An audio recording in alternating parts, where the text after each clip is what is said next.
Assalamualaikum warahmatullahi wabarakatuh.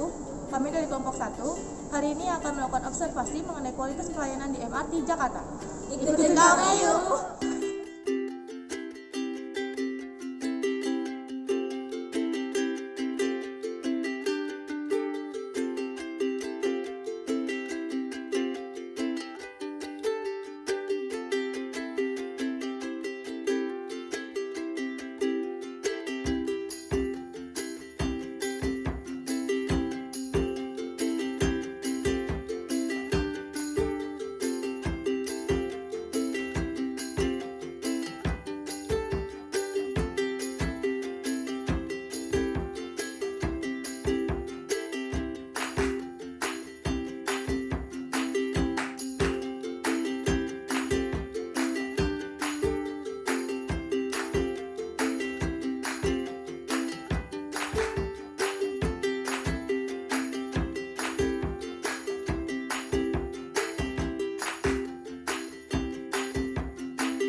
Assalamualaikum warahmatullahi wabarakatuh. Kami dari kelompok 1 ingin mempresentasikan hasil kerja kelompok kami tentang kualitas pelayanan yang ada di MRT Jakarta.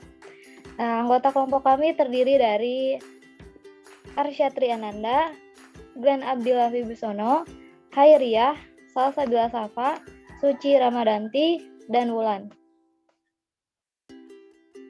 Dengan pokok pembahasan yaitu pengertian dari MRT, fasilitas, kualitas pelayanan, faktor, SWOT, dan saran. Slide selanjutnya dibacakan oleh Saudari Arsya.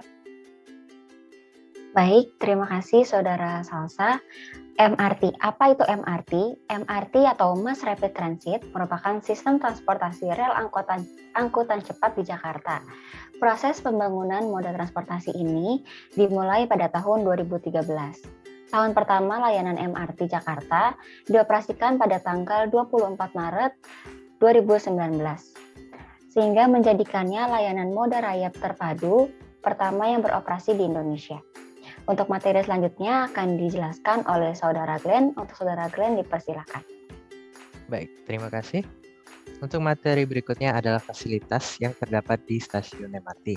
Yang pertama adalah toilet, kedua adalah ruang penyusuan atau nursery room, ketiga adalah musola atau prayer room, keempat ada lift prioritas atau priority elevator, yang kelima adalah ruang pertolongan pertama, keenam terdapat stasiun front office atau customer service, yang ketujuh ada ticket sales office, yang kedelapan ada automatic ticket machine, yang kesembilan adalah ATM, yang ke-10 terdapat convenience store, dan yang terakhir ada area khusus untuk disabilitas. Untuk materi berikut akan dijelaskan oleh Khairiah. Kepada Khairiah dipersilakan. Baik, terima kasih Glenn. Materi selanjutnya yaitu adalah mengenai kualitas pelayanan. Yang pertama, keandalan atau reliability. Reliability adalah kemampuan untuk memberikan layanan yang dijanjikan dengan segera, akurat, dan juga memuaskan. Dalam hal ini, petugas MRT memberikan arahan atau instruksi kepada pelanggan untuk prosedur scan dan pemberian tiket. Kedua, daya tanggap atau responsif. Responsif adalah keinginan karyawan untuk mendukung penumpang dalam penyediaan layanan reaktif. Dalam hal ini, petugas MRT cepat tanggap atau responsif ketika ada penumpang yang mengalami kendala dalam proses check-in atau check-out kartu. Ketiga, jaminan atau asuran. Asuran adalah pengetahuan dan kesopanan karyawan perusahaan dan kemampuan untuk meningkatkan kepercayaan penumpang kepada perusahaan. Dalam hal ini, untuk membuat penumpang merasa aman dan nyaman, terdapat pengecekan barang terlebih dahulu untuk mencegah barang bawaan yang berbahaya atau terlarang. Juga terdapat safety check sesuai SOP terhadap fasilitas dan MRT itu sendiri. Terakhir adalah bukti langsung atau tangible. Tangible adalah bentuk layanan yang dapat dilihat secara langsung termasuk fasilitas fisik, peralatan staf, dan fasilitas komunikasi. Seperti pengalaman yang didapat adalah keramah tamahan dari petugas MRT, penampilan petugas yang rapi, kemudahan dalam transaksi tiket, terdapat signage atau penunjuk arah sehingga memudahkan pelanggan, kebersihan, dan juga kenyamanan tempat.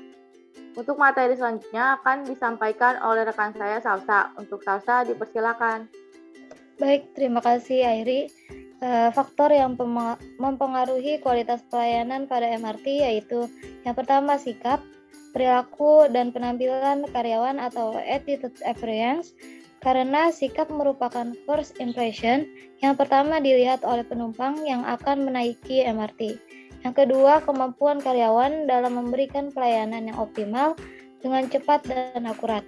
Yang ketiga, adanya penyediaan fasilitas yang lengkap dan memadai untuk mempermudah mobilitas penumpang. Yang keempat, sistem dan prosedur terstruktur yang diterapkan di MRT dalam menjamin kualitas pelayanan. Slide selanjutnya dibacakan oleh Suci. Baik, terima kasih Saudari Salsa.